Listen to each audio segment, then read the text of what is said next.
O Bolsonaro não gravou um vídeo para mim, eu fui eleito do mesmo jeito. E essa briga com o entorno ali? Com o entorno não, é só com o retardado do Carlos Bolsonaro. O senhor não precisa do apoio público do ex-presidente Bolsonaro? Olha só, eu cheguei aqui sozinho. Corte rápido.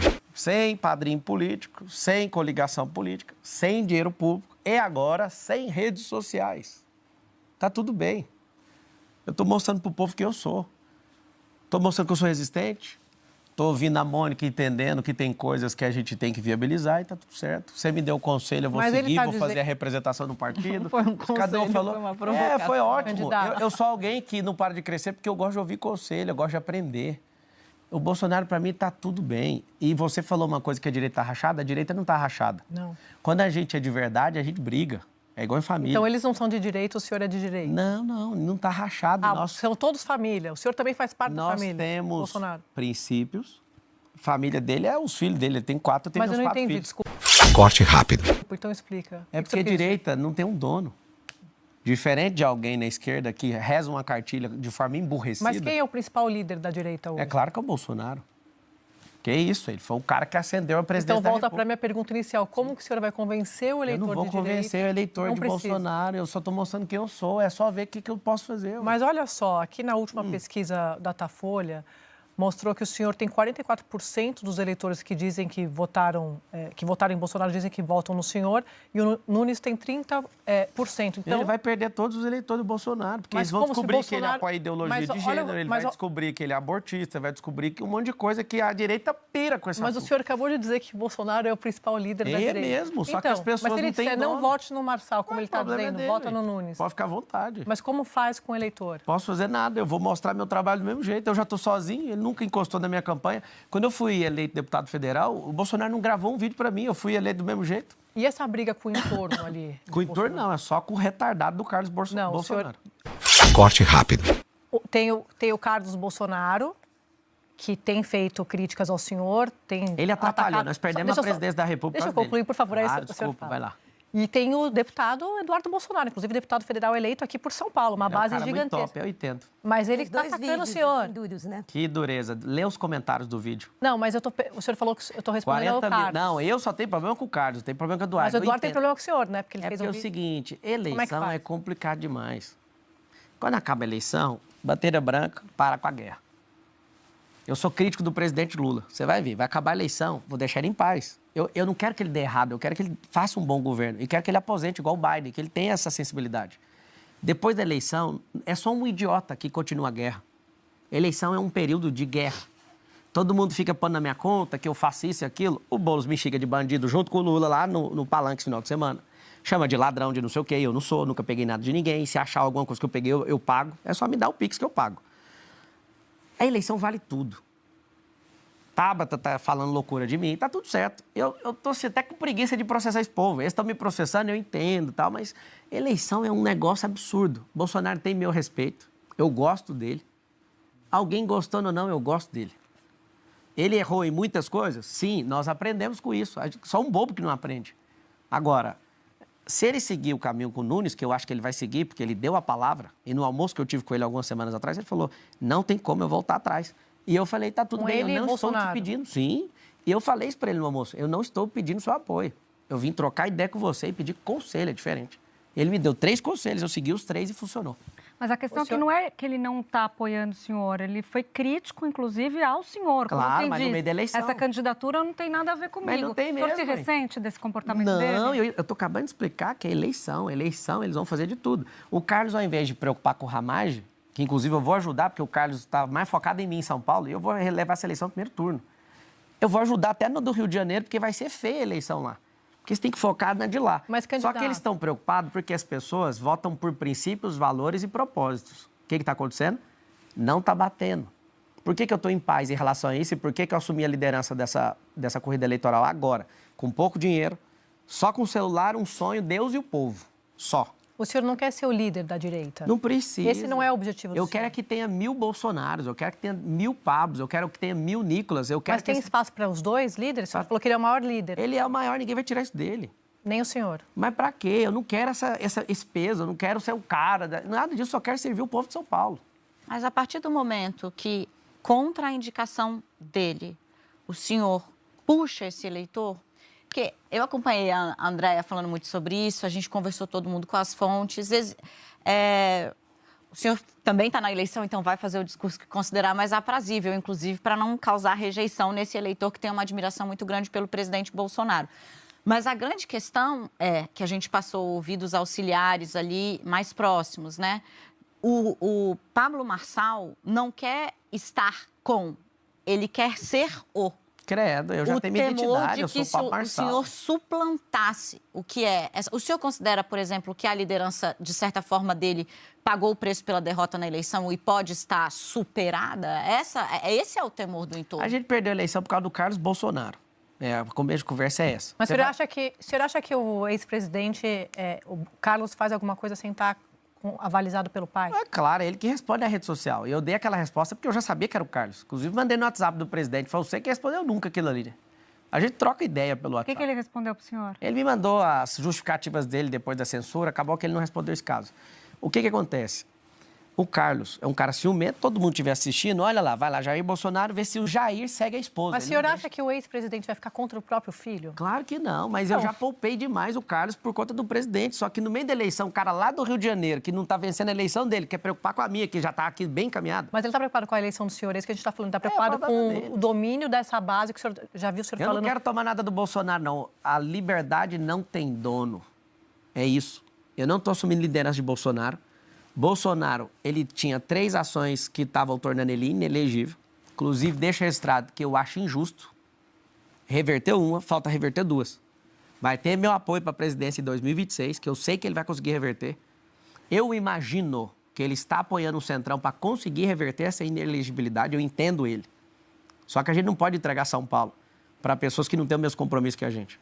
Eu entrei nessa eleição, eu não ia disputar a Prefeitura de São Paulo. Quando eu vi sacando o Salles, eu percebi, mas como é que vai ficar 2 esquerdistas de um lado e o outro do outro? Eu não sou contra o cara que é esquerdista disputar a eleição. Desce o bambu, faz o que você quiser. Agora, dos 2 lados, o esquerdista, estava todo mundo feliz. Não, já vai dar segundo turno aqui, vai dar não. Aí eu abri um vídeo, não sei se vocês chegaram a olhar, eu fiz um vídeo. Se em 30 dias não aparecer alguém com mentalidade e riqueza, alguém que quer transformar a cidade e não tiver princípios e valores que a gente defende, pode me considerar candidato.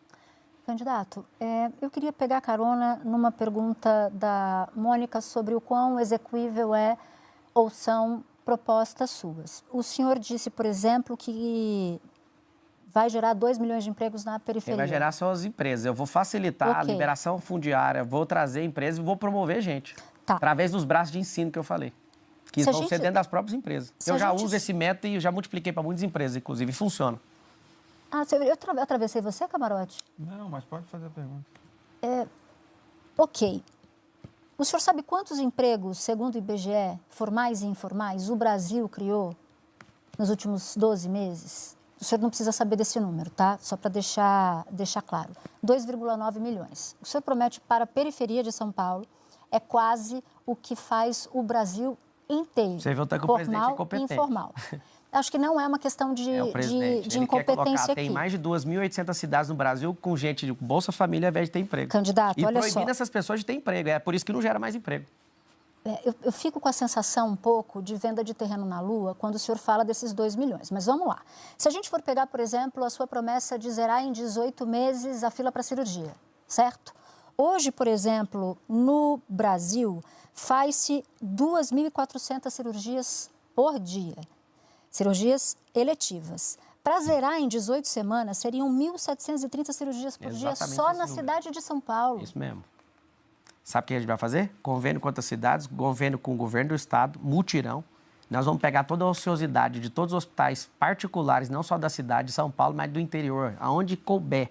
Esse é meu compromisso. Nós vamos dar total dedicação em 18 semanas para fazer isso. O senhor está incluindo os hospitais da cidade que não seria administrada pelo senhor? A gente vai pagar. Camarote. É o seguinte, a gente vai pagar isso. A gente vai fazer convênio, vou explicar por quê. Porque a gente tem 38 cidades na região metropolitana.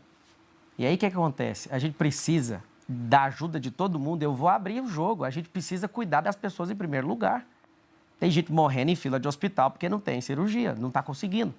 O prefeito bate no peito, batemos o recorde. Cara, mas por que com toda essa potência que é São Paulo ainda tem pessoas precisando disso? Vou atrás do Conselho de Medicina para liberar a telemedicina, como foi na época da pandemia, aquilo é um instrumento de inteligência absurdo para a gente fazer isso. 40% das pessoas que fazem exame não tem retorno. Mas cirurgia não dá para fazer por telemedicina. Não, eu estou falando dos exames. 447 mil exames de cá, 192 mil cirurgias do lado de cá. A gente precisa fazer uma situação de guerra. Quando eu ajudei lá no Rio Grande do Sul, só meu grupo mandou 206 carretas para lá.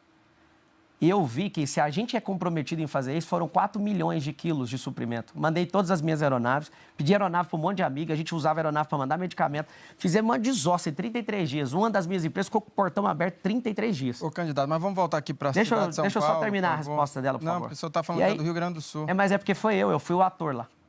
E aí, sabe o que foi o sentimento que eu tive lá? Eu vi o governo federal chegando atrasado, e está comprovado, não tem discussão esse assunto.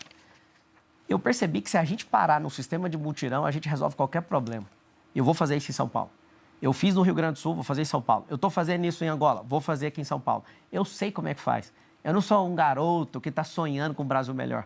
A gente tem dinheiro, tem competência. Engraçado, eu estou em 19 segmentos diferentes no mercado. Eu entendo muita coisa que o governo já faz. Eu só não sou funcionário público, eu preciso de um emprego. Me dá um emprego, o número é 28, eu preciso de um emprego. Candidato, vamos aqui falar de meio ambiente da cidade de São Paulo, que é uma questão muito importante. Um estudo da USP que mostra algo preocupante, que são as ilhas de calor. O centro da cidade tem, em média, 7 graus a mais do que as áreas mais periféricas. Precisa de árvore. Esse movimento, é isso que eu queria saber do senhor, quais são as suas propostas. Você tem uma diferença que pode chegar, às vezes, a 16 graus, ou seja, é algo muito preocupante. Eu queria saber o que o senhor vai fazer para minimizar isso. Primeira coisa, a gente precisa de plantar árvore. Eu nasci na cidade que já foi eleita como a cidade mais arborizada do Brasil, depois perdeu esse título para Curitiba. A gente precisa plantar, em média, aí, 700 mil árvores por ano. É muita árvore. Inclusive, o prefeito, ele é uma das coisas que ele gosta e está fazendo um pouco disso. Eu acho que dá para chegar, dá para aumentar um pouco. Parques, como é que seria feito? Nos lugares do mapa de calor que você falou. É pegar o mapa de calor e começar por eles. Nós temos mais de 1.000 mananciais dentro da cidade. Na região metropolitana, mais de 4.000. Quase tudo é esgoto. A gente, com esse tráfego de 7 milhões de carros, se a gente não descentraliza o universo empresarial gerando emprego nas pontas, a gente vai continuar com esse efeito desses gases que esses carros soltam. Isso. O governador Tarcísio teve a chance de isentar o IPVA dos carros elétricos. Acabou não aprovando porque ia perder um pouco de dinheiro no caixa do Estado. A gente precisa de ter incentivo para a gente eletrificar a frota. A gente precisa pegar os ônibus e amarrar isso no contrato, que eu vou revisar todos os contratos da prefeitura, para colocar data para converter todos os ônibus a hidrogênio. Nós precisamos do apoio do governo federal e do parlamento para pegar o lixo e transformar em hidrogênio. A gente tem que fazer dinheiro com o lixo, a canalização não permite fazer do jeito que eu quero fazer.